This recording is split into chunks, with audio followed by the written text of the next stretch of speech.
விதமான ஒரு குறுக்கீடும் இல்லாத வகையில் ராஜன் ஊல் அவர்கள் ஆனால் சொல்ல வேண்டியவற்றையும் சொல்லி இதை எழுதியிருக்கின்றார்கள்.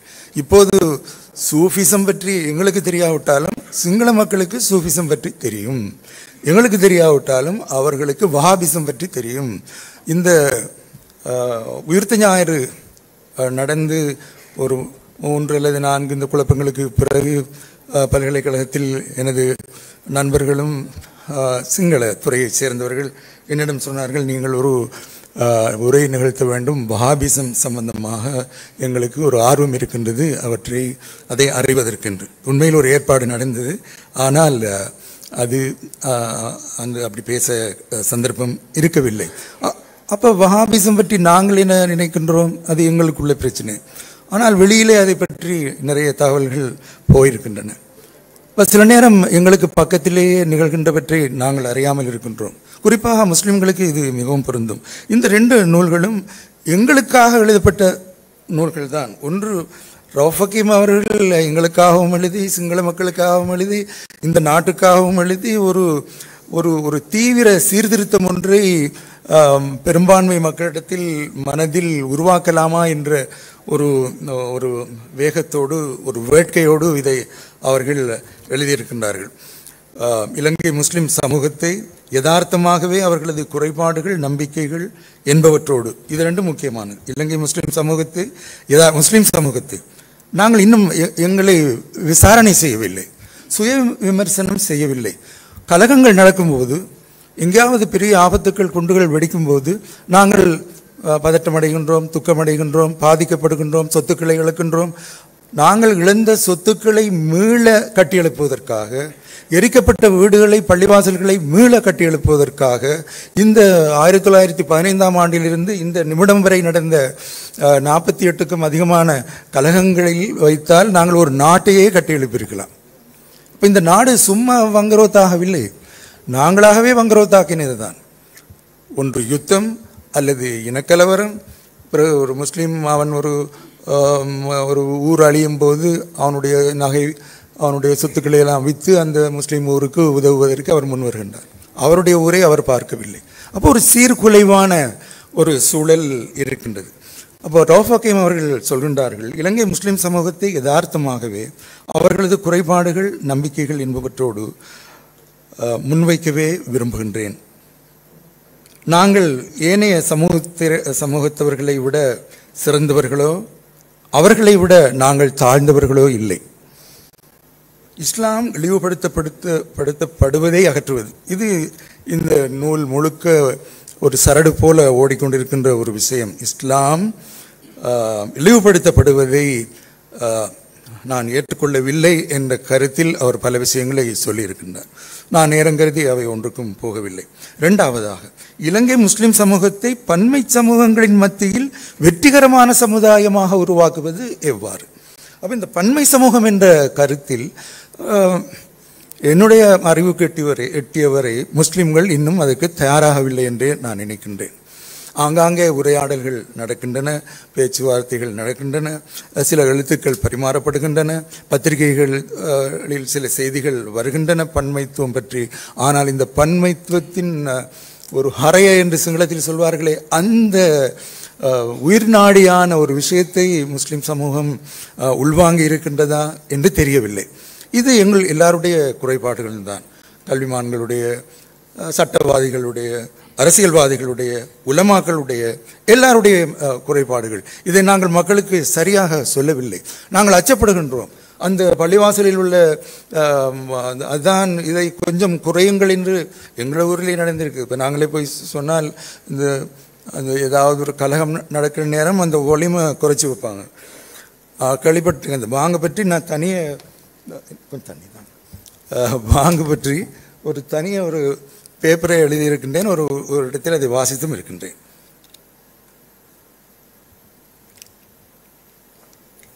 ஒன்றுமில்லை, இந்த கூடி வாழ்தில் அல்லது பன்மைத்துவம் என்பதில் நாங்கள் எவ்வாறு வாழலாம், அல்லது எங்களுடைய தரப்பிலிருந்து என்ன தியாகங்களை நாங்கள் செய்யலாம். அது பன்மைத்துவம் என்பது தியாகம்தான். அங்கும் இருந்து தியாகம் வர வேண்டும், இங்கும் இருந்து தியாகம் வர வேண்டும். தியாகங்களின் ஒரு கூட்டு நிலையில் இருந்து வடிவமைக்கப்படுவது தான் பன்மைத்துவ கொள்கை. அப்போ அதை நாங்கள் எவ்வளவு தூரம் சாதித்திருக்கிறோம் அல்லது சாதிக்க எங்களிடத்தில் என்ன தயார் நிலை இருக்கிறது என்பதை பற்றிய கேள்விகளை ரவுஃப் ஹக்கீம் அவர்கள் எழுப்பியிருக்கின்றார்கள். நான் இதை ஒரு அளவுக்கு சொல்வதானால், அவர்கள் மிகவும் தீவிரமாக ஒருவேளை தன் மீது ஏதாவது ஒரு குறைகளை முஸ்லிம்கள் சொல்லக்கூடுமா என்ற ஒரு அச்சம் இன்றி அதை அவர்கள் எழுதியிருக்கின்றார்கள். ஏதாவது ஒரு கட்டத்தில் நாங்கள் வாய் திறந்து உண்மையை பேச வேண்டியிருக்கின்றது. மௌனிகளாக இருக்க முடியாது. மக்களை பலி கொடுக்க முடியாது. நாங்கள் பல இடங்களில் மக்களை பலி கொடுத்திருக்கின்றோம். எங்களுக்கு தெரிவதில்லை. இப்போ சஹரானை பற்றி பேசுவதென்றால் நிறைய பேச வேண்டும். சஹரானை பற்றி எனக்கு ஒன்றும் தெரியாது. ராஜன் ஹூல் அப்போ நாங்கள் ஒரு நாள் கண்டியில் ஒரு சிறிய கூட்டத்தில் இருந்தபோது இந்த அனர்த்தம் நிகழ்வதற்கு, உயிர்த்த ஞாயிறு அனர்த்தம் நிகழ்வதற்கு முன்னர் ஒருவர் அவருடைய ஃபோனில் இருந்து அவருடைய படத்தை காட்டி அவர் ஏதோ தீவிரமாக பேசுகின்றார். அப்போது தான் அவரை அந்த ஃபோனில் நான் கண்டு ஏதோ தீவிரமாக அவர் பேசுகின்றார். இந்த சிங்கள எழுத்தாளர் சொன்னது போல அவர் தீவிரமாக 2004 இருந்தோ 2015 அவர் நடந்து கொண்டே இருக்கின்றார். முழு காத்தான்குடியும் தெரியும். காத்தான்குடியை தெரியாத இலங்கை சமூகமே அல்லது பெரும்பான்மை சமூகமே இல்லை. எல்லாருக்கும் காத்தான்குடியை பல்வேறு வழிகளில் தெரியும், நல்ல விதத்திலேயே தெரியும். அதை முதல்ல மனதில் வைங்க. சிறந்த ஒரு நகர், நல்ல நகர், போய் பார்ப்பதற்கு, டூரிசம் போவதற்கு சிறப்பான நகர் என்ற பெயரை காத்தான்குடி இப்போது எடுத்து முடித்திருக்கின்றது. ஆனால் அதற்கு முந்தைய சம்பவங்களில் காத்தான்குடியில் நடந்த ஒரு என்னுடைய மாணவர் ஒருவர், இவர் சொன்ன சூஃபி வஹாபி மோதல் அங்கு நடந்தபோது அவன் பஸ்ஸில் போய் கொண்டிருக்கிறான். அவன் கல்முனைக்கு போக வேண்டும். பஸ் நிப்பாட்டி இருக்கின்றது, போக முடியாது, பெரிய கலவரம் நடக்கின்றது. அவர் என்னிட்ட சொன்னார், சார் இது முஸ்லீம் ஊரா இது? அவன் நேரடி ஒளிபரப்பு மாதிரி என்னோட பேசிக்கொண்டிருக்கிறான். நம்ப முடியாமல் இருந்தது. என்ன நடந்தது? அப்போ இங்கே போலீஸார் மீது உள்ள குற்றச்சாட்டுகள் தான் இந்த உயிர்த்த ஞாயிறு அனர்த்தம் மறைகரம் வெளிப்பட்ட போது. இப்போ இதைத்தானே நாங்கள் தேடுகின்றோம். மகாமொலக்காரையா யார்?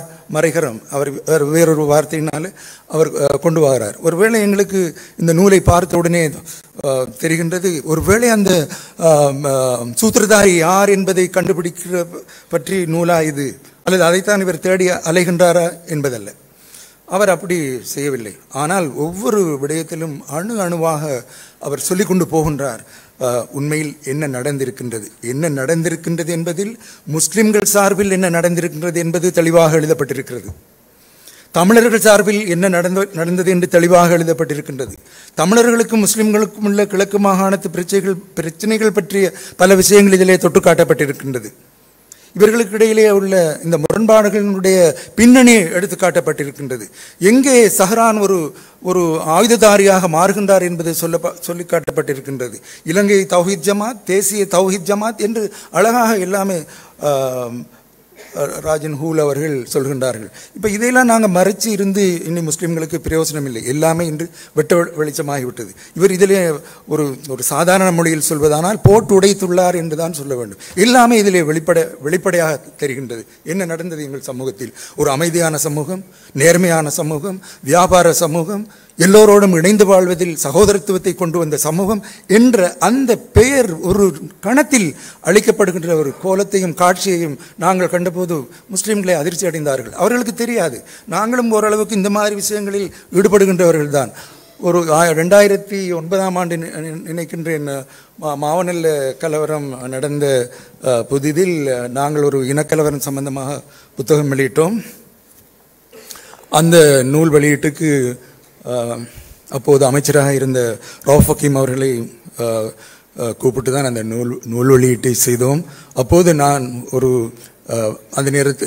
அந்த சபையில் பேராசிரியர் பொலிட்டிக்கல் சயின்ஸ் சிவராஜா அவர்கள், எக்கனாமிக்ஸ் பேராசிரியர் சின்னத்தம்பி அவர்களும் எல்லோரும் இருந்தார்கள். அந்த நேரத்தில் ஒரு பிரேரணை கொண்டு வந்தோம். அது சபையிலே அங்கீகரிக்கப்பட்டது. அந்த பிரேரணையை நான் இங்கிருக்கின்ற இவ்வளவு அறிவாளிகள், பாராளுமன்ற உறுப்பினர்கள் எல்லோருக்கும் நினைவுபடுத்த விரும்புகின்றேன்.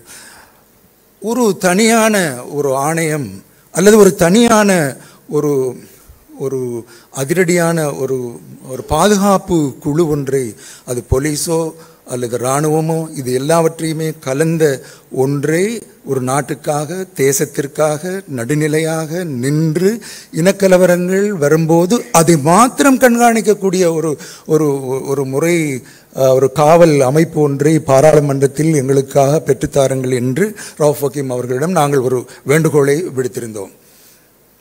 அந்த வேண்டுகோளை நான் இந்த நிமிஷத்திலும் நான் கேட்க விரும்புகின்றேன் பாராளுமன்றத்தோடு தொடர்புடையவர்களுக்கு. ஏனென்றால் இங்கு பேசப்பட்டது தான் நம்பிக்கை இல்லை. இப்போ யார் வந்தால் எங்களுக்கு பாதுகாப்பு? இப்போ கலகம் நடக்கின்றது, கலகம் நடந்து கொண்டிருக்கின்றது. நானும் கலகத்துக்கு உட்பட்டவன். ஹீரசகல இல்லை, நான் இருக்கின்றேன். என்னுடைய ஊரிலிருந்து 40 மைலுக்கு அங்கால் திகனையில் கலகம் வெடித்து அது ஒரு பூகம்ப அதிர்வுகள் போல் ஒவ்வொரு பக்கத்துக்கும் கிளையாக போகின்றது. இப்போது சொல்லப்படுகின்றது கட்டுகஸ்தோட்டை எரிகின்றது. அடுத்ததாக பேராதனைக்கு வருகின்றார்கள், ஹேந்தனியாவுக்கு வருகின்றார்கள், ஹீரசகலைக்கு வருகின்றார்கள். ஹீரசகலைக்கு வந்து விட்டார்கள். உண்மையிலேயே ஒரு கோஷ்டி வந்து இறங்கி இருக்கிறது என்று சொன்னார்கள். எங்கள் வீட்டிலிருந்து ஒரு 1/2 மைல் தூரம் இருக்கும்.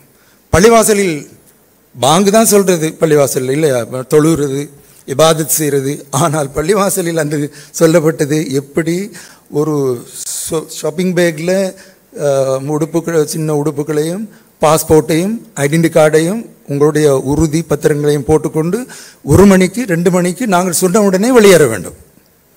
ஏனென்றால் வீடுகள் எரிக்கப்பட இருக்கின்றன. அப்போது நான் கண்ட ஒரு காட்சி, ரவுஃப் ஹக்கீம் அவர்களை பற்றி பலவிதமான நல்ல செய்திகள் இருக்கின்றது, சில விமர்சனங்களும் இருக்கின்றது.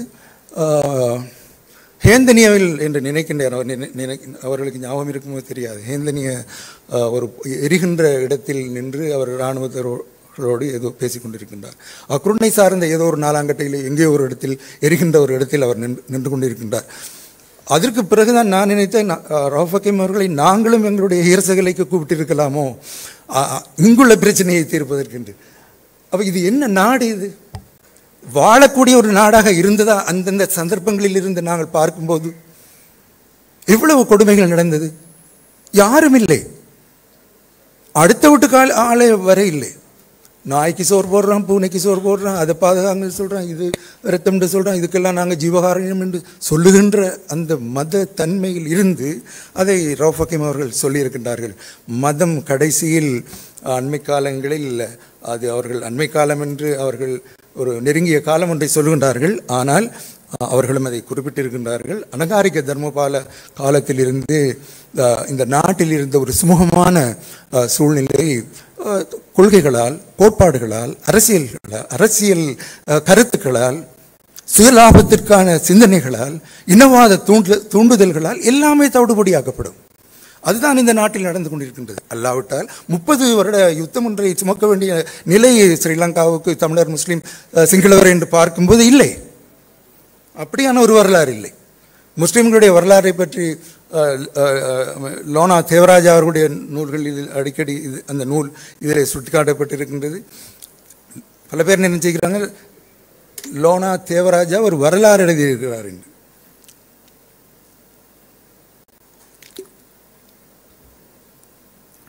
அவர் முஸ்லீம்களோட வரலாறு எழுதவில்லை.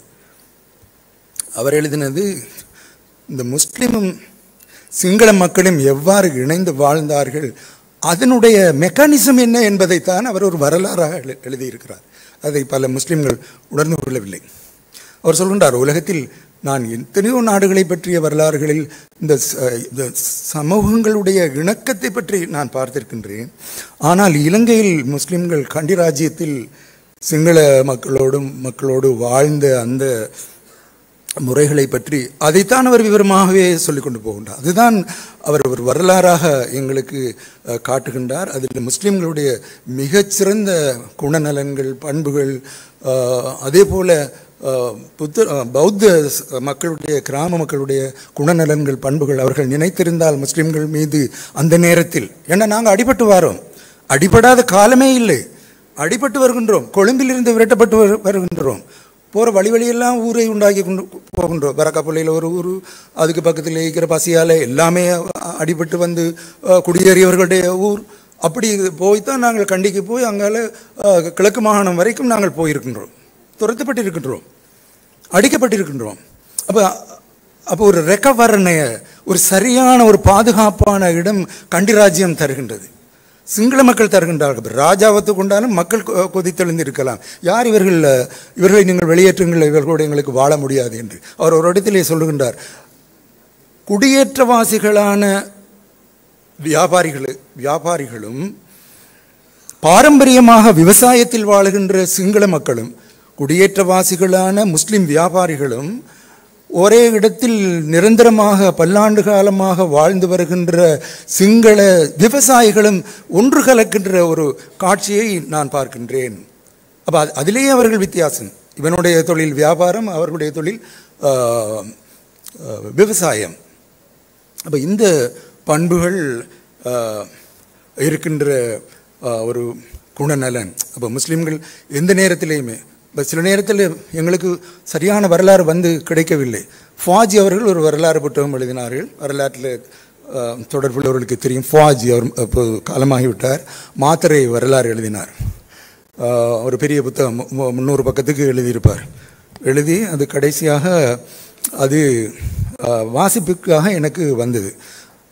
அல்ஹாஜ் அஸ்வர் அவர்கள் என்னிடம் அதை தந்தார்கள். இதை வாசித்து நீங்கள் இது அரசாங்கத்தால் ஏற்றுக்கொள்ளப்பட்டு மினிஸ்ட்ரி பதிப்பு செய்வதால் இதில் அரசாங்க மினிஸ்ட்ரி சார்பாக குற்றச்சாட்டுகள் அப்படி வராத வகையில் இதை பார்த்து நீங்கள் தாங்க என்று சொல்லி நானும் அவசரமாக கொழும்பிலேயே நின்று அதை பார்த்து கொடுத்து விட்டு போனேன். ஆனால் அதுக்கு பிறகு நான் கவலைப்பட்டேன். அதில் சில விஷயங்களை நீக்குங்கள் என்று சொன்னேன். ஜுஹைர் அவர்கள் அதை கேட்டுக்கொண்டிருக்கிறார்கள். சில விஷயங்கள் அதிலிருந்து நீக்குங்கள் என்று சொன்னேன். நான் நீக்குங்கள் என்று சொன்ன விஷயம், கண்டி ராஜ்யத்தில் முஸ்லிம்கள் சிங்கள ராஜாமார்களுக்கு அவர்களுடைய ராஜகாரிய என்ற வேலைகளில் அவர்கள் ஈடுபட்டிருந்த ஒவ்வொரு வேலைகளும் அதிலே சொல்லப்பட்டிருந்தது. பொதுவாக நாங்கள் அறிந்திருக்கிறோம், பெரஹராவில் எங்களுக்கு ஒரு பங்கு இருந்தது என்று. பங்கென்றால் அவர்களால் தரப்பட்டது. எண்ணெய் ஊற்றுறது, தேங்காய் இதுகளை அந்த இதில் சுவாலையில் போட்டு கொண்டு வந்து அதை கொடுக்கிறது. சில நேரம் பெரஹரா எழும்பாமலே இருந்திருக்கின்றது. அந்த ஊரின் ஒரு முஸ்லீம் பிரமுகர் அந்த அவர்கள் ஒன்று கூடி அதை தொடங்குவதற்கான ஒரு துவா மாதிரி அவர்கள் ஓதுகின்ற அந்த இடத்தில் ஒரு முஸ்லீம் இல்லாமல் இருந்தால் அது தொடங்காமலே இருந்திருக்கின்றது. அப்படி சரித்திரங்கள் எல்லாம் இருந்திருக்கின்றது. அதைவிட இன்னும் ராஜகாரியங்களில் நாங்கள் செய்திருக்கின்றோம். அந்த ராஜகாரியங்களை நானே அவரிடம் சொல்லி வெட்டுங்கள் என்று சொன்னதை இந்த இடத்தில் பேச நான் விரும்பவில்லை. அவர் வெட்டிவிட்டார். பிறகு நடந்த சில விஷயங்களில் பார்த்தபோது அதை விட்டிருக்கலாமோ என்று எனக்கு தெரிந்தது. ஏனென்றால் எங்களுக்கு அது தெரியவில்லை. எப்படியான ஒரு வாழ்க்கையில் இருந்து மெல்ல மெல்ல அரசர்களோடும் மக்களோடும் இணைந்து ஒரு முன்னேற்றமான ஒரு சமூகமாக நாங்கள் கண்டிராஜ்யத்திலே தலை எடுத்தோம் என்ற ஒரு பெரிய வரலாறு அது உலகம். லோனா தேவராஜா அதைத்தான் சொல்கின்றார். இது முழு உலகமுமே பின்பற்றக்கூடிய ஒரு மெக்கானிசம் ஒன்று அங்கே இருந்திருக்கின்றது. அதிலே முஸ்லிம்களும் சிங்களவர்களும் சமமான பங்கு கொண்டு ஒரு சமுதாயத்தை கட்டியெழுப்பியிருக்கின்றார்கள் என்று சொல்லியிருக்கின்றார்கள். அப்போ முஸ்லிம்கள் எல்லா இடத்திலும் எப்போதும் எந்த காலத்திலும் இந்த இலங்கை சமுதாயத்தை கட்டியெழுப்ப வேண்டும் என்ற ஒரு ஒரு ஒரு நோக்கத்தில் வாழ்ந்தவர்கள் தான். ஒரு அண்மையில் ஒரு ஒரு ஒரு வருடம் ஆகியிருக்காது, ஒரு அழகான ஒரு டிவி உரையாடல் ஒன்று நடந்து கொண்டிருந்தது. பல பேராசிரியர்கள் அதில் கலந்து கொண்டார்கள். இங்கேயும் ஒரு வரலாற்று பேராசிரியர் இருக்கின்றார். சில நேரம் அவருடைய ஆசிரியர்களோ தெரியாது, ஒரு விஷயத்தை சொன்னார்கள். அதாவது இது வேறு இடங்களிலும் எனக்கு வாசித்த ஞாபகம் இருக்கின்றது. இந்த நாட்டில் இவ்வளவு பராக்கிரம சமுத்திர, நாங்கள் போய் பராக்கிரம சமுத்திரத்தை பார்த்தா அது சமுத்திரம், யாருக்குமே இது சமுத்திரம்னு சொல்லிவிடலாம், அடுத்த கரை தெரியாது. அப்படி பல சமுத்திரங்கள், பல குளங்கள், பல அணைகள், பல வாய்க்கால்கள், பல நீர்ப்பாசன வசதிகள் எல்லாமே இந்த நாட்டில் ஒரு பூம் என்று சொல்லக்கூடிய அந்த மறுமலர்ச்சி எப்படி நடந்தது என்பதற்கு அவர்கள் சொன்ன சுருக்கமான விஷயம் வரி. வெளிநாட்டு உள்நாட்டு வரிகளால் எங்கிருந்து வந்தது அந்த வெளிநாட்டு உள்நாட்டு வரிகள்? அந்த வரிகள் வந்தது முஸ்லிம்களுடைய வர்த்தகத்தை அடிப்படையாக கொண்டு அவர்களுடைய கப்பல்கள் வருவதும் சாமான்கள் இறக்குவதும் சாமான்களை ஏற்றி செல்வதுமான அந்த ஒரு பின்னணியில் இருந்து இலங்கைக்கு அதிகமான வருமானத்தை ஈட்டக்கூடியதாக இருந்தது மன்னர்களுக்கு என்று. அப்போ இதில் மன்னர்கள் விழிப்பாகவே இருந்தார்கள். இப்போதுள்ளவர்களைப் போல அல்ல. கேரள மன்னர்கள் விழிப்பாக இருந்தார்கள், இந்து மன்னர்கள். தமிழ்நாட்டு மன்னர்கள், பாண்டியர்கள், சோழர்கள் விழிப்பாக இருந்தார்கள். இலங்கை மன்னர்களும் விழிப்பாகத்தான் இருந்தார்கள். எதில் விழிப்பாக இருந்தார்கள்? முஸ்லிம்களை அரவணைப்பதில். முஸ்லிம்களை அப்போ அரபியர்களை அரவணைப்பதில்.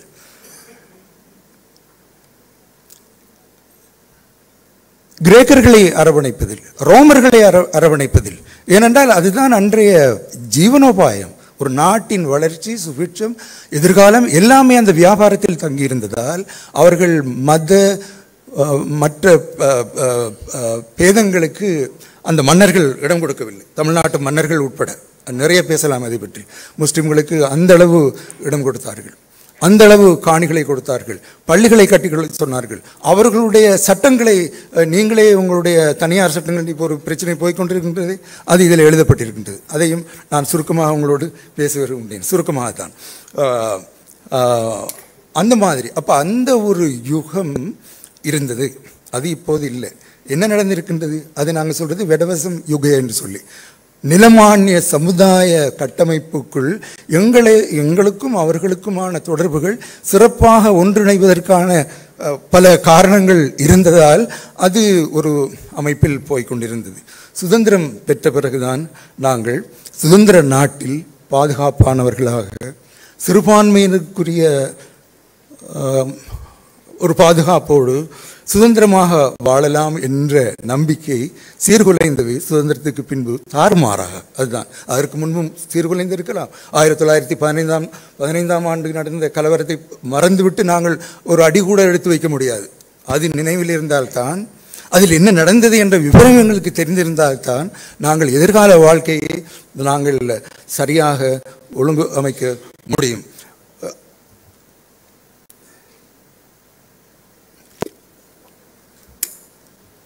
ரவுஃப் ஹக்கீம் அவர்கள் அந்த விஷயங்களுக்கு தான் ஒவ்வொன்றாக போகின்றார்கள்.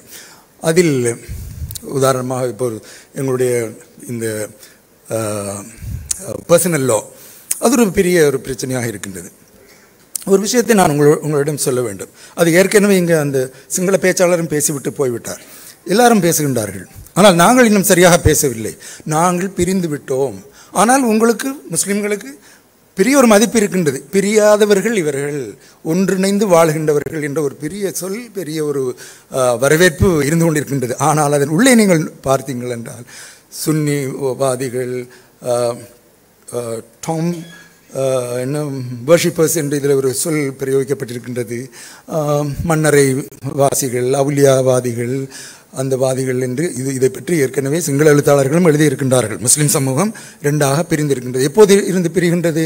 1880ஆம் ஆண்டு சித்திலபே அவர்கள் இந்த தனியார் சட்டம் சம்பந்தமாக ஒரு திருத்தத்தை கொண்டு வருவதற்கு விரும்புகின்றார்.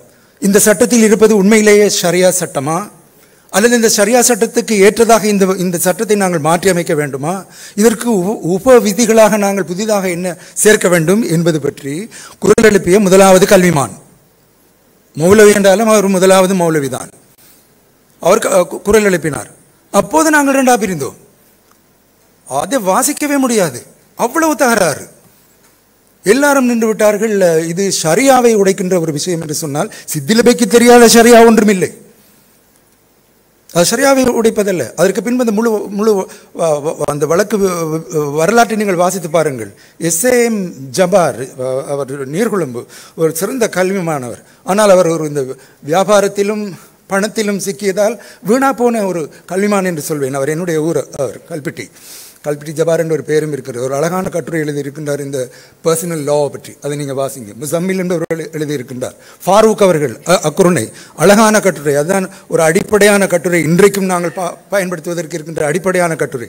அந்த கட்டுரைகளில் இருந்து எங்களுக்கு தெரிகின்றது என்னவென்றால், வெள்ளக்காரனும் அந்த கோர்ட்டில் இருந்த வெள்ளக்காரனும் முஸ்லிம்களுடைய இந்த தனியார் சட்டங்களை எடுத்துவிட்டு அவன் மிகவும் பண்பாக, அமைதியாக, தயவுசெய்து இதில் ஏதோ சில விஷயங்கள் நெருடலாக இருக்கின்றது, சில பொருத்தமில்லாதது போல் தெரிகின்றது, நீங்கள் இதை பற்றி ஒரு ஆய்வு செய்து எங்களுக்கு தாருங்கன்னு முஸ்லிம்களிடத்தில் தான் அதை கேட்கின்றார்கள். அப்போ அங்கிருந்து அந்த பிரச்சனை ஆரம்பமாகின்றது. நான் அதற்கு போகவில்லை. ஆகவே இந்த ஒவ்வொரு விஷயங்களும் ரவுஃப் ஹக்கீம் அவர்களுடைய இந்த ஒவ்வொரு விஷயங்களையும் நான் தனித்தனியாகவே எடுத்திருக்கின்றேன். ஹலால் பிரச்சனையை எடுத்துக்கொள்ளுங்கள், நான் அதை தனியாக பேசவில்லை. இலங்கை முஸ்லீம்களின் யதார்த்தமான ரைட். ஹலால் பிரச்சனையில் என்ன நடந்தது? நான் கண்டியில் இருக்கின்றேன். கண்டி ஒரு ஒரு என்ன எபிக் சென்டர் மாதிரி இருந்தது ஹலால் பிரச்சனைக்கு. இதில் அந்த உலமா இங்கு வந்தார் போல் தெரிந்தது. ரிஸ்வி முஃப்தி அவர்கள் தான் அதை செய்து கொண்டு போனார்கள்.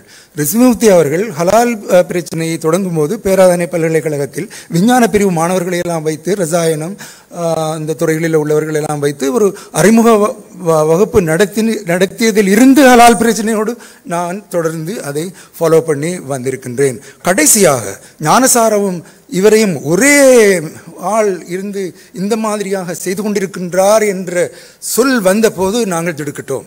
அதுதான் இதிலே சொல்லப்படுகின்றது. அவர்கள் எதையும் செய்வார்கள். அரசியலுக்காக செய்கின்ற பல விகடங்களில் அல்லது பல அனர்த்த தூண்டுதல்களில் மக்களை அவர்கள் சிக்க வைப்பார்கள். அப்போ சிங்கள மக்களையும் முஸ்லிம்களையும் ஒரு போருக்கு கொண்டு வரக்கூடிய ஒரு சூழலை உருவாக்குவதற்கு ஹலால் தெரிந்தோ தெரியாமலோ அது பயன்படுத்தப்பட்டது. நாங்கள் ஹலால் என்ற அந்த ஒரு இலட்சணையை மாத்திரம்தான் பார்த்து ரசித்து கொண்டிருந்தோமே தவிர, ஹலாலுக்கு பின்னால் ஒரு பெரிய அரசியல் ஓடிக்கொண்டிருக்கின்றது, அது முஸ்லிம்களை மூழ்கடிக்கக்கூடிய ஒரு அரசியல் என்று நாங்கள் உணரவில்லை. கடைசியாக ஒரு பெரிய கூட்டம் ரிஸ்வி அவருடைய தலைமையில் கண்டியில் நடைபெற்றது. ஒரு 500-600 பெரிய மக்கள் வந்திருந்தார்கள். என்றால் எல்லாரும் இப்போது ஹலால் பற்றி ஒரு அச்சத்தில் இருக்கின்றார்கள். இதிலிருந்து ஒரு பூகம்பம் கிளம்ப போகின்றது என்ற அச்சத்தில் இருக்கின்றார்கள். பிறகு இன்னொரு பள்ளியிலும் நடந்தது, கண்டி பள்ளியில். அப்போது அந்த எல்லா இடத்திலும் நானும் இன்னும் சில நண்பர்களும் எழுந்து பேசினாலும் இருந்தவர்கள் எல்லோரும் அந்த அபிப்பிராயத்தை வைத்திருந்தார்கள். இந்த ஹலால் பிரச்சனையை நீங்கள் கைவிடுங்கள், அல்லது அதற்கு ஒரு மாற்று திட்டத்தை கொண்டு வாருங்கள். அரசாங்கத்தோடு சேர்ந்து இதை செய்வதில் இருக்கின்ற முரண்பாடுகளையும் இந்த பிரச்சனைகளையும் பார்க்கும்போது இது ஒரு பெரிய பிரச்சனையாக வரப்போகின்றது போல தெரிகின்றது என்று. அது மக்கள் குரல், என்னுடைய குரல் என்றால் அது மக்கள் குரல். நான் உங்களோடு பேசுவது மக்கள் குரல். அதை பேசுவோம் என்று நாங்கள் சொல்லியிருந்தோம். இருந்தாலும் அது உயர்மட்டத்தில் உள்ளவர்கள் அதை இழுத்து கொண்டு போனார்கள். இது ஒவ்வொன்றாக வருகின்றது. ஒரு புறம் ஹலால் பிரச்சனை, இன்னொரு புறம் ரொட்டி என்ன இந்த இதுகளில் ஏதோ செய்கின்றார்கள் என்ற முஸ்லீம் கடைகளில், உடுப்புகளில் ஒவ்வொன்றாக வருகின்றது. கடைசியில் அது பற்றி எரிந்து வெடித்தது திகனையில். அப்போ திகனினுடைய நிகழ்ச்சிகள் மிகவும் பாரதூரமானவை. அப்போ இதில் ஒரு விஷயத்தை நான் சொல்ல விரும்புகின்றேன். இந்த 28 அல்லது 40 முஸ்லிம்கள் சிங்களவர்களுக்கு இடையில் நடந்த கலவரங்களை நீங்கள் பார்த்தால் அது கலவரங்களே இல்லை. ஏனென்று சொன்னால் கலவரம் வர்றதுக்கு ஒன்றுமே அங்கே நடக்க இல்லை. ஏதாவது ஒரு கடையில், ஒரு நைட் கடையில் டீ குடிச்சிட்டு காசு கொடுக்காமல் வந்த ஒரு தகராறு மாவுநிலை பற்றி எரிந்தது. அங்கே திகனையில் யாரோ ஒரு பையன் ஏதோ ஒரு லொரிக்கு ஏதோ ஒரு கண்ணாடியை உடைத்தான் என்று சொல்லி முழு கண்டியுமே பற்றி இருந்தது. அதை பற்றி பலருக்கு தெரியவில்லை. ஞானசார பேர நடந்து வருகின்றார் கொழும்பிலிருந்து வரக்காப்புல வழியாக கண்டிக்கு. தலதா மாளிகைக்கு முன்னால் அலமல்லாக படுத்து கிடக்கின்றான் அந்த தேரர்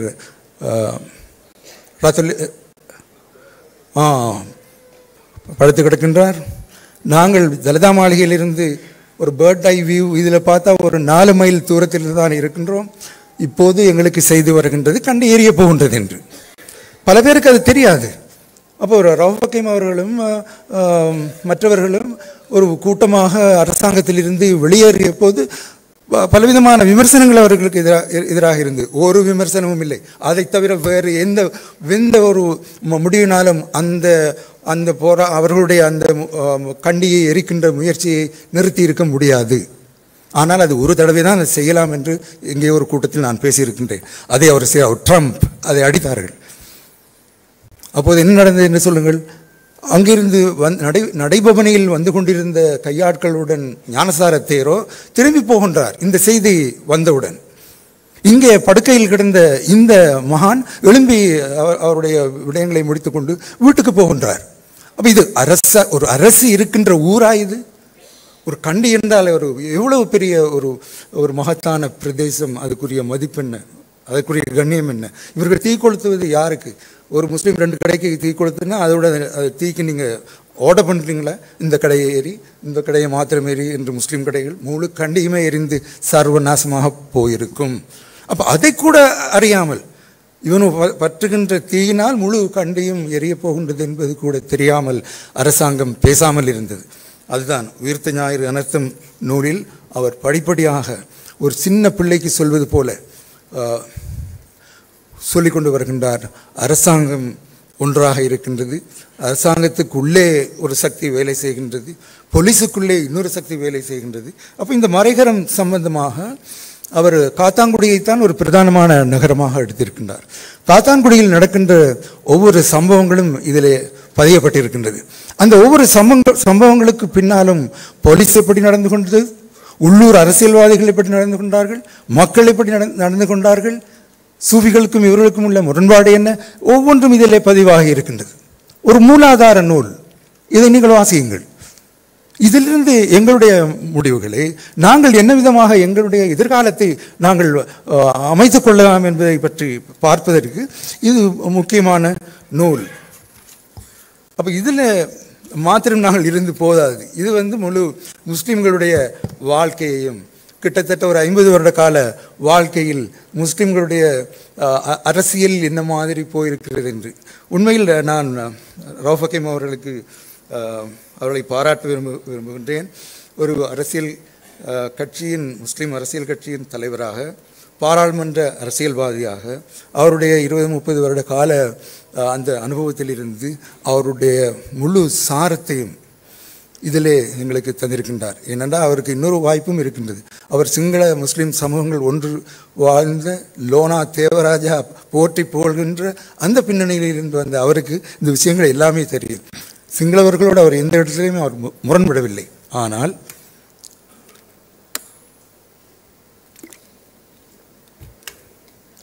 அவர் ஒரு வேண்டுகோள் விடுக்கின்றார். சிறுபான்மை அவர் முஸ்லீம்களை மாத்திரம் சொல்லவில்லை, தமிழ் மக்களையும் தான் சொல்கின்றார். சிறுபான்மையை நீங்கள் புரிந்து கொள்ளுங்கள். சில இடங்களில் நாங்கள் விட்டுக் கொடுக்க முடியாத நிலை இருக்கின்றது. அது ஒரு கலாச்சாரம் சம்பந்தமானது. நான் ஏமே அசீஸ் இலங்கையில் இஸ்லாம் புத்தகத்தில் ஒரு இடத்தில் எழுதியிருக்கின்றார். உங்களுக்கு தெரியும், அவர் வாள் எடுக்கக்கூடியவரா, துப்பாக்கி ஏந்தக்கூடியவரா, எல்லாருக்கும் தெரியும் இல்லை? அப்படி மனிதன் ஒரு இடத்தில் சொல்லுகின்றார், ஷரியாவுக்கு விரோதம் என்றால் வாளெடுக்க எடுங்கள் என்று சொல்லவும் நான் தயங்க மாட்டேன் என்று. அதுதான் இஸ்லாம். அப்போ அது என்ன ஷரியா, எதுக்காக நாங்கள் வாளெடுக்க வேண்டும் என்பது நாங்கள் எடுத்துக்கொள்ள வேண்டிய தீர்மானம், அறிவு, அதை பற்றி நாங்கள் பார்க்க வேண்டும். அப்போ அது ஒரு உச்ச கட்டத்தில் உள்ள ஒரு விஷயத்தை அவர் எங்களுக்கு சொல்கின்றார். அதல்ல. அப்போ மற்றும் உள்ள விஷயங்களில் நாங்கள் என்ன செய்யலாம், எதில் நாங்கள் அமைதியாக இருக்கலாம், எதை நாங்கள் வலியுறுத்தலாம், விட்டுக் கொடுக்கலாம், அவர்களுக்கு எதை நாங்கள் சொல்லலாம் என்பதுதான். அப்போ கடைசியாக பார்க்கும்போது உயிர்த்த ஞாயிறு நூலின் வெளிப்பாடு இங்கு ஏற்கனவே சொல்லப்பட்டது போல மறைகரம் யாரென்று எங்களுக்கு தெரியவில்லை. ஆனால் மறைகரங்கள் எப்படி உருவாக்கப்படுகின்றன, எப்படி அந்த மறைகரங்கள் நிகழ்ந்து கொண்டிருக்கின்றன என்பது சொல்லப்படுகின்றது. அப்போ சஹ்ரான் இங்கே ஏற்கனவே அவரும் சொன்னார். இதை நீங்கள் பார்த்தீர்களானால் சஹ்ரான் அவருடைய அரசாங்கத்தினுடைய கண்களுக்குள் தானே இருக்கின்றார். சஹ்ரான் எங்கேயுமே போகவில்லை. எங்களுக்கு ஒரு கூட்டம் நடந்தது கண்டியில். இந்த அனர்த்த ஞாயிறு நடந்து கண்டியில் முஸ்லிம்களுக்கும் சிங்களவர்களுக்கும் இடையிலே மீண்டும் ஒரு கலாச்சார உறவை ஏற்படுத்துவதற்கு. ஏன் அந்த கலாச்சார உறவு, அதை யோசித்து பாருங்கள். ஒரு கடையில் வியாபாரம் இல்லை. நாங்கள் உண்மையை தெளிவாக பேசுவோம். ஒரு கடையில் வியாபாரம் இல்லை. பல கடைகள் இழுத்து மூடப்பட்டு விட்டன. புடவை கடைகள், சாப்பாடு கடைகள், பலர் மூடிவிட்டார்கள். யாரும் இல்லை. காக்கா இல்லை என்று சொல்வார்களே, அந்த மாதிரியான ஒரு நிலைமை. அது எப்படி வருகின்றது? அந்த கடைக்கு போகாதவன் யார்? அதை நான் சொல்லவில்லை, இப்போ உங்களுக்கு தெரியும். அப்போ நீங்கள் பெரும்பான்மையோரோடு உள்ள உங்களுடைய தொடர்புகளில் நாங்கள் நிதானமாக நடக்க வேண்டி இருக்கின்றது. அப்போ அந்த பின்னணியை நாங்கள் எப்படி நாங்கள் பார்த்துக்கொள்வது, அதை எப்படி நாங்கள் ஒரு முறைக்குள் அதுக்கு ஒரு முறை, ஒரு மெக்கானிசம் வேண்டும் என்பதுதான் இந்த ரவுஃப் ஹக்கீம் அவர்கள் எங்களுக்கு அவருடைய பல விஷயங்களின் ஊடாகவும் சொல்கின்றார். இதில் அவர் ஒரு சோசியாலஜிக்கல் பாயிண்ட் ஆஃப் வியூ அது இருக்கின்றது, ஒரு ஸ்டாட்டிஸ்டிக்கல் பாயிண்ட் ஆஃப் வியூ அதிலேயும் பார்த்திருக்கின்றார், இலங்கையினுடைய பொதுவான அரசியலிலும் இருந்து பார்த்திருக்கின்றார். அப்போ நான் உங்களுக்கு சொல்ல நினைத்தது, இந்த கட்டத்தில் நடந்த எல்லா கலவரங்களையும் இப்போது இதுவரைக்கும் ஒரு 40 கலவரங்கள் நடந்ததாக வைத்துக்கொள்வோம். 40 கலவரங்களும் நிறுத்தக்கூடிய கலவரங்கள். ஒரு கலவரத்தை மாத்திரம் நான் சொல்கின்றேன். இப்போ அண்மையில் அடிக்கடி பேசப்பட்ட கலவரம், டாக்டர் இலியாஸ் அவர்களும் எங்களுடைய ஹசரத் அப்துல்லா அவர்களுடைய பற்றி பாராளுமன்றத்திலும் பேசப்பட்டது. அப்போது பேசப்பட்ட கலகம் 1976ஆம் ஆண்டு. சில இடங்களில் நான் படித்திருக்கிறேன், முஸ்லிம் காங்கிரஸ் கட்சி உருவாவதற்கே அந்த ஒரு சம்பவம் தான் காரணமாக இருந்தது என்று நான் படித்திருக்கின்றேன். அது அப்படியான ஒரு காலம்தான். இப்போ சொல்கின்றார்களே, அரசியல் அந்த ஆளும் கட்சியில் முஸ்லிம்கள் இருக்கின்றார்கள் என்பதால் ஒரு பாதுகாப்பு என்று. ஆளுங்கட்சியில் முஸ்லிம்கள் இருப்பதனால் எதுவும் இல்லை, பாதுகாப்பு இல்லை என்பதன் அடையாளம் தான் புத்தளம் கலவரம். அப்போது பெரிய தலைவர்கள் இருந்தார்கள், முஸ்லிம் தலைவர்கள். யாருக்கும் ஸ்ரீமாவோ பண்டார் நாயக்காவிடம் போய் இதை நிறுத்துங்கள், இது வேண்டாம் என்று சொல்வதற்கு தைரியம் இருக்கவில்லை. 3-4 நாள் அது எரிந்து முடிந்தது. தென்கிழக்கு ஆசியாவிலேயே பெரிய எண்ணெய் ஆலயம் என்று நவவிக்கு சொந்தமானது, அவர்களுக்கு தெரியும். தென்கிழக்கு ஆசியாவிலேயே பெரிய எண்ணெய் ஆலை என்று சொல்லப்பட்ட தேங்காய் எண்ணெய் ஆலை எரித்து நாசமாக்கப்பட்டது. இல்லாவிட்டால் இலங்கைக்கே தேங்காய் எண்ணெயை கொடுக்கக்கூடிய ஒரு ஆலையாக அந்த ஆலை இருந்திருக்கும். அப்போ அப்படி எவ்வளோ நடந்திருக்கின்றது. அப்போ இதில் அந்த பின்னணிகளை பார்க்கும்போது உரிய நேரத்தில் போலீஸ் வரவில்லை, இராணுவம் வரவில்லை, இராணுவம் வந்தாலும் நடவடிக்கை எடுக்கவில்லை. போலீஸ் வந்தால் போலீஸ் அவர் சேரக்கூடிய ஒரு பகுதி இருக்கின்றது, அவர் அந்த மாதிரி அவர் நடந்து கொள்ள முற்படுகின்றார். மக்கள் தனித்து விடப்படுகின்றார்கள், கலவரம் நடக்கின்றது, எரிகின்றது. அப்போ இது என்ன? இன்னொரு விஷயத்தையும் நான் உங்களுக்கு சொல்ல வேண்டும். திகன கலவரம் நடந்து 6வது 7வது நாள், நான் முடிக்கிற நேரம் வந்து எனக்கு சொல்லுங்கள். என்ன 6வது நாள் நாங்கள் போயிருந்தோம். அப்போது போயிருந்த போது 2-3 இராணுவ வீரர்கள், இன்னும் இராணுவ கட்டுப்பாட்டில் தான் இருக்கின்ற இராணுவ வீரர்கள் இருக்கின்றார்கள். அந்த இராணுவ வீரர்களோடு உள்ளூர் மக்கள் அவர்கள் மிகவும் சகஜமாக பேசிக்கொண்டு ஒரு இராணுவ வீரரை ஓடு ஒரு 4-5 பேர் உள்ளூர் மக்கள் கலந்து பேசுகின்றார்கள். அது நல்ல விஷயம். ஆனால் அவர்கள் முஸ்லீம்கள் அல்ல, சிங்கள மக்கள். இப்போ இதை பார்த்து முஸ்லீம் மக்களிடத்திலே ஒரு பீதி உண்டாகின்றது. இவர்கள் என்ன பேசுகின்றார்கள்? நடந்து முடிந்த கலவரம் மீண்டும் வரப்போகின்றதா என்று சொல்லி கடைசியில் பள்ளிவாசலில் நடந்த ஒரு கூட்டத்தில், அது உங்களுடைய ஒரு எண்ணத்துக்காகத்தான் நான் இதை சொல்லுகின்றேன், வந்து சொன்னார்கள். அதில் கூடியிருந்தவர்கள், நாங்கள் ஒரு 10 பேர் போயிருந்தோம். கூடியிருந்தவர்கள் சொன்னார்கள், தயவு செய்து எங்களுக்கு முஸ்லிம் சிறுபான்மை இராணுவ படை ஒன்றில் எங்களுக்கு இடம் பெற்று தாருங்கள், நாங்கள் இங்கு அனாதைகளைப் போல நிற்கின்றோம் என்று சொன்னார்கள். அப்போ இது எவ்வளவோ விஷயங்கள், ஒரு கலவரம் என்று அதை விட்டு நாங்கள் நகர்ந்து விட முடியாது. பல அபிலாஷைகள், பல ஏக்கங்கள், பல எதிர்பார்ப்புகள், பல அச்சங்கள் மக்களிடத்திலிருந்து வெளிப்படுகின்ற இவற்றுக்கு பதில் சொல்ல வேண்டிய, பதில் அளிக்க வேண்டிய, தீர்வுகள் காண வேண்டியது யார்? அரசியல் தான், அரசியல்வாதிகள் தான், அல்லது நாட்டை நடத்தி கொண்டிருக்கின்றவர்கள் தான். அப்போ அங்கே போன உடனே ஒரு கலவரம் வரும்போது அந்த கலவரத்தில் சரியான ஒரு நடுநிலையான தன்மை இல்லாத ஒரு நிலையை எல்லா கலவரங்களிலும் பார்த்திருக்கின்றோம். அதற்காகத்தான் நான் சொன்னேன், போலீஸும் இராணுவமும் நீதியாக நடந்திருந்தால் இந்த 48 கலவரங்களில் 2-3 கலவரங்களை தவிர வேறு எந்த கலவரமுமே நடப்பதற்கு எந்த ஒரு வசதியுமே கிடையாது. அப்போ இது நாங்கள் முழுமையாக அரசியலுக்கு செல்கின்றோம். அப்போ அதிலிருந்து தான் நான் இன்னும் 2 நிமிடங்களில் என் பேச்சை முடிக்கின்றேன். இந்த 2 புத்தகங்களும் ஒரு விஷயத்தை அழுத்தி சொல்லியிருக்கின்றன. ராஜன் ஹூல் அவர்களும் அதை சொல்கின்றார்கள். சட்ட ஆட்சி, ரூல் ஆஃப் லா, சட்ட ஆட்சி சரிந்துவிட்டது. இவரும் அதைத்தான் சொல்கின்றார். ரவுஃப் ஹக்கீம் அவர்களும் சட்ட ஆட்சிக்குள், சட்டத்தினுடைய ஆதிபத்தியத்திற்குள்ளான ஒரு முறையில் எங்களுடைய அரசியல், எங்களுடைய மற்ற விடயங்கள் எல்லாமே நடக்கக்கூடியதான ஒன்று வர வேண்டும். இப்போ இதை பற்றி பாராளுமன்றத்தில் பேச வேண்டியிருக்கின்றது. இது பெரிய சப்ஜெக்ட் இல்லையா? இதை யார் பேசுகிறது பாராளுமன்றத்தில்? சுமந்திரன் இருக்கின்றார்களா? சுமந்திரன் பேச வேண்டும். அவர் பாராளுமன்றத்துக்கு போகவில்லை. அப்போ வேறு யார் பேசுகிறது? ரவுஃப் ஹக்கீம் பேச வேண்டும். அல்லது அவரை போல 2-3 பேர் தான் இருக்கின்றார்கள் பாராளுமன்றத்தில். இது கர்ஜிக்கப்பட வேண்டும், சொல்லப்பட வேண்டும், உலகம் முழுக்க இது கேட்கப்பட வேண்டும். இலங்கையில் அரசியலால் மக்களுடைய சாதாரண வாழ்வு பாதிக்கப்படுகின்றது. இலங்கையில் சட்டத்தின் ஆட்சி இல்லாததால் முழு நாடுமே சீர்குலைக்கப்படுகின்றது என்ற செய்தி உலகத்துக்கு கேட்க யார் பேசுவது? யார் கர்ஜிப்பது? அப்போ நாங்கள் தொடர்ந்தும் இப்போ இந்த கூட்டம் கூட நாங்கள் கூடியிருக்கின்றோம், சமாதானத்தின் கூட்டம்தான். இதெல்லாம் கூடி பேசி எங்களுடைய வாள்களை கூர்மையாக்கிக் கொள்வதற்காக அல்ல, எங்களுடைய புத்தியை கூர்மையாக்கிக் கொள்வதற்காக, சமாதானத்தையும் அமைதியையும் வரவழைத்துக் கொள்வதற்காக, நாங்கள் எங்களை திரும்ப திரும்ப அலசி ஆராய்ந்து பார்ப்பதற்காகத்தான் இந்த கூட்டங்களை நாங்கள் கூடியிருக்கின்றோம். அதுதான் இவற்றினுடைய உண்மையான இந்த கூட்டத்தினுடைய நோக்கம். அதற்காக நான் இந்த நூலை எழுதிய, என்றால் இது வாசிப்புக்கு போக வேண்டும். நாங்கள் நம்புகின்றோம் எங்களில் குறைபாடுகள் இல்லை என்று நம்பினால் அது தவறு. சுய விமர்சனத்துக்கு நாங்கள் ஆளாகாமல் இருந்தால் இன்னும் பல அபாயங்களை சந்திப்பீர்கள் என்று நான் சொல்கின்றேன். இந்த நூல் மறைமுகமாக அதை உங்களுக்கு சொல்லுகின்றது. இவருடைய நூலை நீங்கள் பார்த்தால் நான் ஒன்று சொல்வேன், முஸ்லிம் மக்களே, நீங்கள் மிக விழிப்பாக இருங்கள். உங்களுடைய சூழ நடக்கின்ற விஷயங்களை அவதானமாக பாருங்கள். உங்கள் பிள்ளைகள், உங்கள் இளைஞர்கள் எங்கே போகின்றார்கள் என்பதை அவதானமாக பாருங்கள். எதிர்காலத்தை இந்த நாட்டில் நாங்கள் வாழும் பிரஜைகளாக எங்களை நிலைநிறுத்துவதற்கான ஒரு வழிமுறையை இந்த ரெண்டு நூல்களுமே தருகின்றது என்று கூறி இரண்டு நூலாசிரியர்களுக்கும் எனது நன்றியையும் பாராட்டியும் கூறி விடைபெறுகின்றேன். நன்றி, சலாம், வணக்கம்.